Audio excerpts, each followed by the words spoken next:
hear a number of different recordings, and you will have to answer questions on what you hear. There will be time for you to read the instructions and questions, and you will have a chance to check your work. All the recordings will be played once only. The test is in 4 sections. Write all of your answers in the listening question booklet.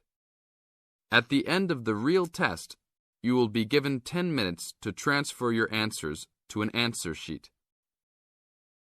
Now turn to Section 1 of your booklet. Section 1. Listen to the telephone conversation between a student and the owner of a paragliding school and answer the questions 1 to 7. Now you have some time to read questions 1 to 7.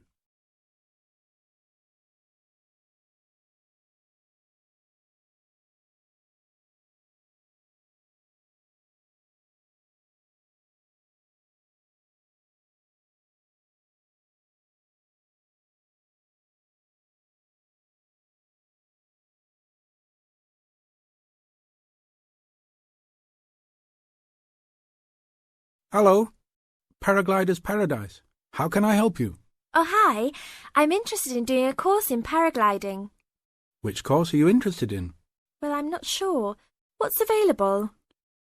We've got the introductory course, which lasts for 2 days. Okay. Or there's the 4-day beginner's course. There's also the elementary pilot course, which takes 5 to 6 days, depending on conditions. We might try the beginner's course. What sort of prices are we looking at? The introductory is $190.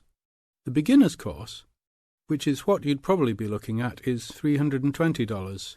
No, sorry, $330. It's just gone up. And the pilot course is $430. Right. And you also have to become a member of our club so that you're insured. That'll cost you $12 a day. Everyone has to take out insurance, you see. Does that cover me if I break a leg? No, I'm afraid not. It's only third party and covers you against damage to other people or their belongings, but not theft or injury. You would need to take out your own personal accident insurance. I see. And what's the best way to get to your place? By public transport, or could we come by bike? We're pretty keen cyclists. It's difficult by public transport, although there is a bus from Newcastle. Most people get here by car, though, because we're a little off the beaten track. But you could ride here, okay? I'll send you a map. Just let me take down a few details. What's your name? Maria Gentle. And your address, Maria? Well, I'm a student staying with a family in Newcastle. So it's care of? Care of Mr. and Mrs. MacDonald. Like the hamburgers? Yes, exactly. MacDonald. The post office box address is probably best. It's P.O. Box 2492, Newcastle. Is there a fax number there? Because I could fax you the information. Yes, actually there is. It's 0249. That is for Newcastle. And then 760412. Okay. Now, if you decide to do one of our courses, you'll need to book in advance and to pay when you book. How would you be paying? By credit card, if that's okay. Do you take Visa? Yes, fine. We take all major cards, including Visa, Master, and American Express. Okay then. Thanks very much. Now you have some time to read questions 8 to 10.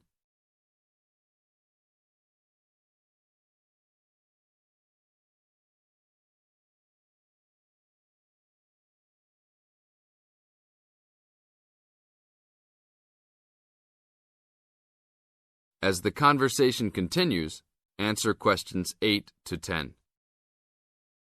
Hi, Pauline. Hi, Maria. What's that you're reading? Just some information from a paragliding school. It looks really good fun. Do you fancy a go at paragliding? Sure. Do you have to buy lots of equipment and stuff?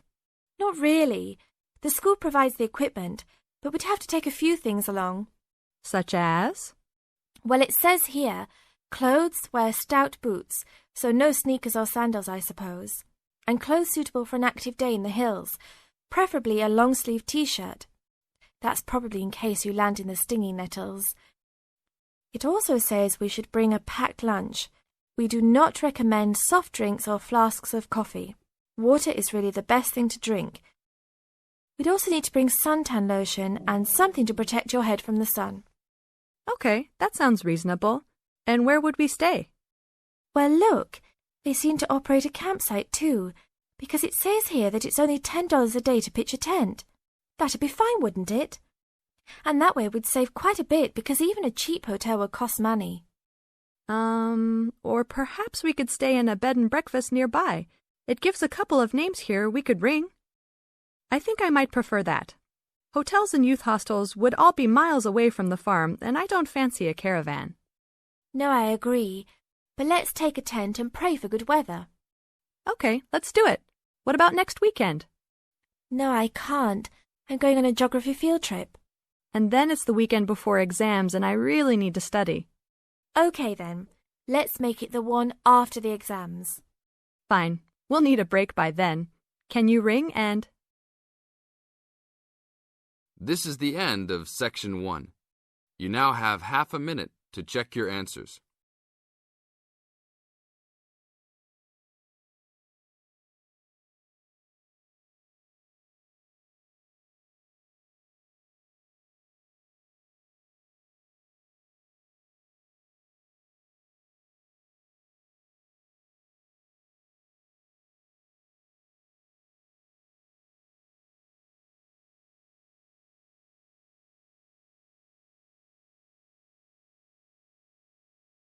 Now turn to Section 2. Section 2. You are going to hear an interviewer who is interviewing Alan. He made a great discovery of MUNGO National Park. First look at questions 11 to 15.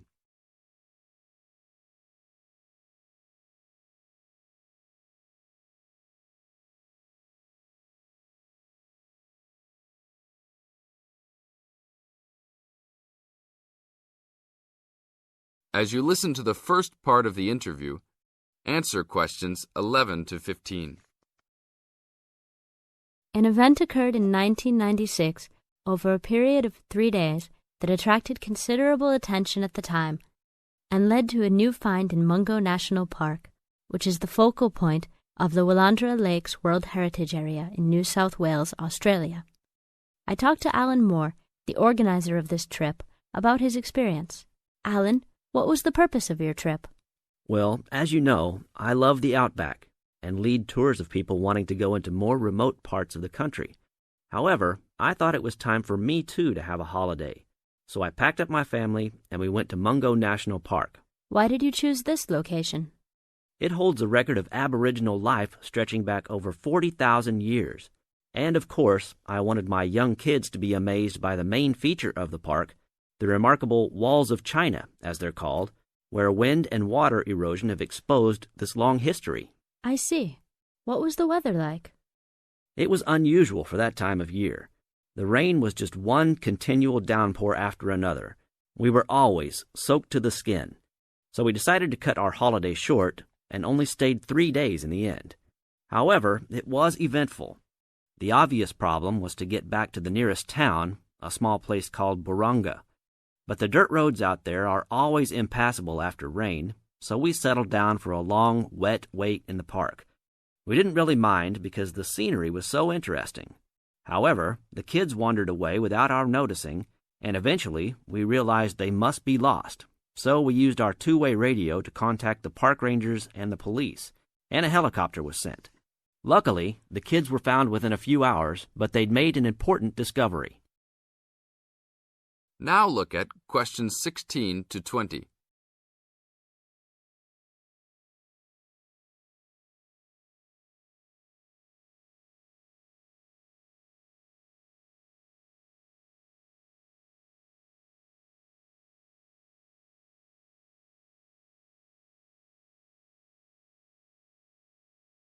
As the talk continues, answer questions 16 to 20.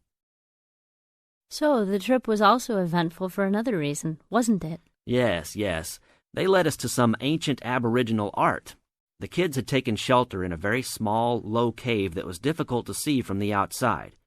We were lucky to have another family camping in our location.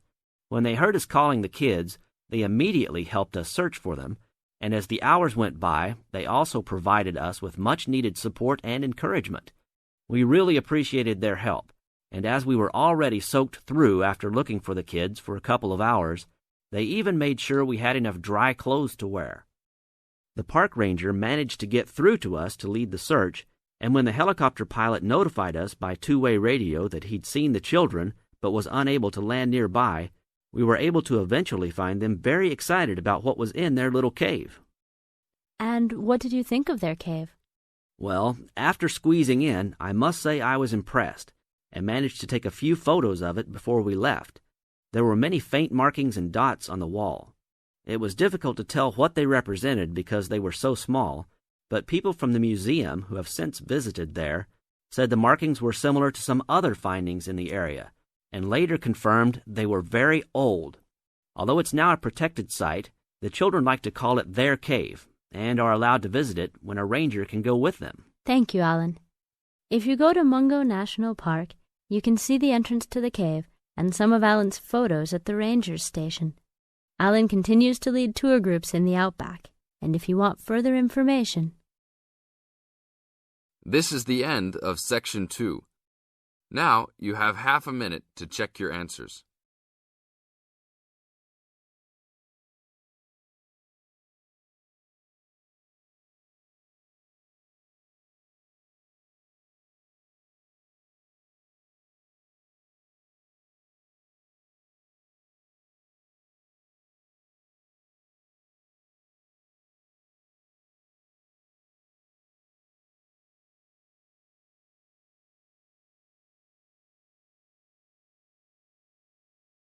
Section 3. You are going to hear a conversation between Sally and Ben. They are new college students. You now have some time to read questions 21 to 25.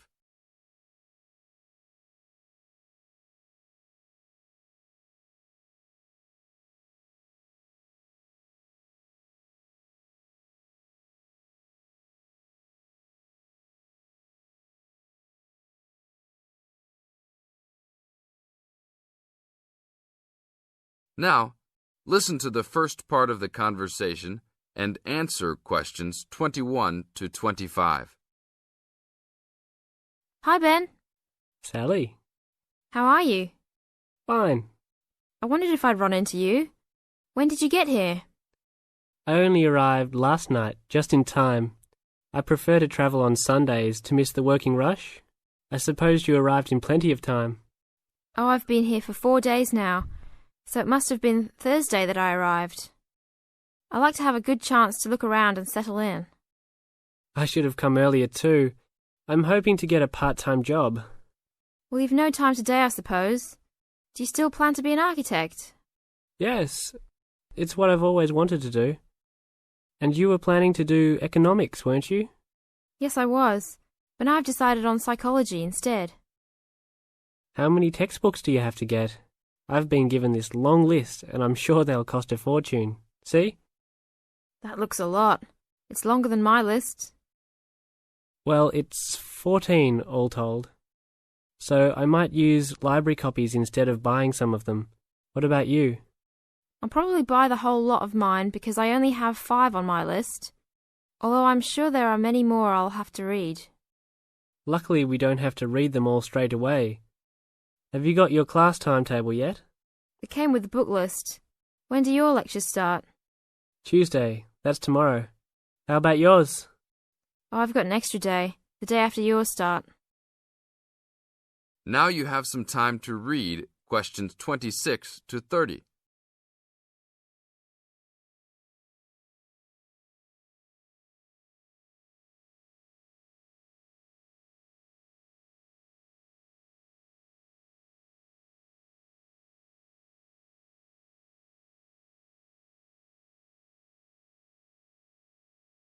As the conversation continues, they are talking about their new college life. Listen carefully and answer questions 26 to 30. It's nothing like school, is it? Not so far, and the lectures will certainly be different. Do you have any special approach for keeping up with lectures and the amount we have to read? Well, I usually try to read every word in a book, in case I miss something important. So I suppose I'll try to write down every word of the lecture if I can. Oh, I couldn't do that. I'd get cramp in my fingers, and I wouldn't really hear what was being said. I usually skim a book when I read, and underline key parts, so I guess I'll try to make notes on the main points of the lecture. Have you thought of using a cassette recorder? You mean to record the lecture? Yep. Then you could make really good notes. Is it allowed? I think so. It must be. Plenty of people seem to do it. It has to be better than trying to write every word as you listen. Anyway, what's your first lecture about? Oh, it's on the Industrial Revolution. The Industrial Revolution? Sounds boring to me. Not really. It made a big difference to everything, including architecture eventually. So what's your first lecture about? It's about what separates humans from other animals. Okay. Look, I was on my way to the library to check out some of these books on my list. I have a tutorial paper to give in a couple of weeks. Oh, what's the topic? Well, I think our lecturer must have trouble thinking up topics. The topic is, why study architecture? I don't know. It could give you a chance to set out what you want to do. I guess so. Have you been given any tutorials to do yet? Yes. Mine is called Needs for Sleep. Sounds almost as interesting as mine. This is the end of Section 3. You now have half a minute to check your answers.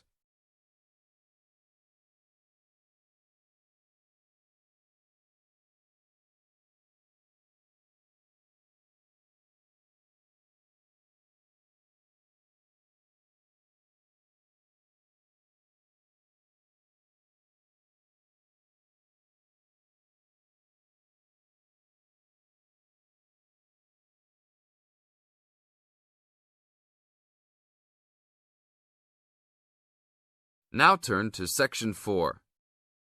Section 4. In this section, you are going to hear a talk introducing the courses and entry requirements of the Department of Psychology. You now have some time to look at questions 31 to 35.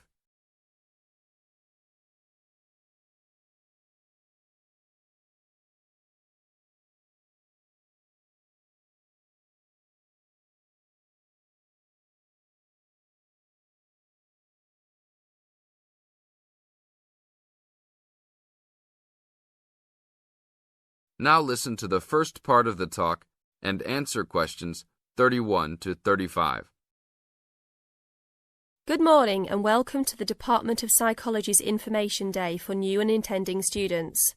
I'm the head of the department and today we plan to give you a clear idea of the main courses we offer, their entry requirements, duration, and the types of jobs you might obtain after gaining these qualifications. During the course of the day, I hope you will take the opportunity to talk to staff and attend information sessions for particular courses that may interest you. Some of these courses are open to school leavers, but some have particular entry requirements, so it is important to note these. Firstly, the Certificate in Psychology is offered as a 6-month course for those wanting a general introduction to the subject for personal or work-related purposes. There are no specific entry requirements. At undergraduate diploma level, we provide a 1-year diploma in psychology course, designed for those already in employment, whose work and previous training is not in psychology. There are no particular entry requirements, and students in this course usually take it to help them progress into their careers. For a major in psychology, we offer a 3-year degree course called a Bachelor of Arts, after which students can go on to take other courses if they want to specialise in psychology. The only requirement for this course is the usual undergraduate admission to university. Now, for the more specialised courses in psychology, we offer a master's degree to be taken over 18 months. This can be by research or coursework, but entry to this programme is only through first gaining a degree in psychology. That means you must have a degree majoring in psychology. And lastly, for those wanting clinical qualifications at postgraduate level, we offer a diploma in clinical psychology over a 12-month period, usually called Clinical Psychology Diploma, for short. The minimum entry requirement for this program is an appropriate honours degree. Now look at questions 36 to 40.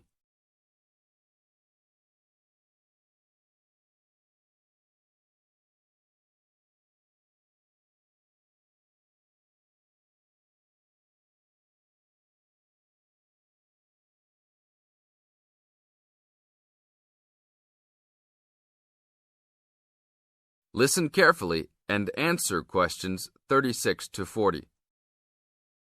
Now, it's also important that you have some understanding of the types of work these courses can prepare you for, and it's useful to know the relationship between the work you might do after you complete the course and the work of others who have studied different courses in psychology.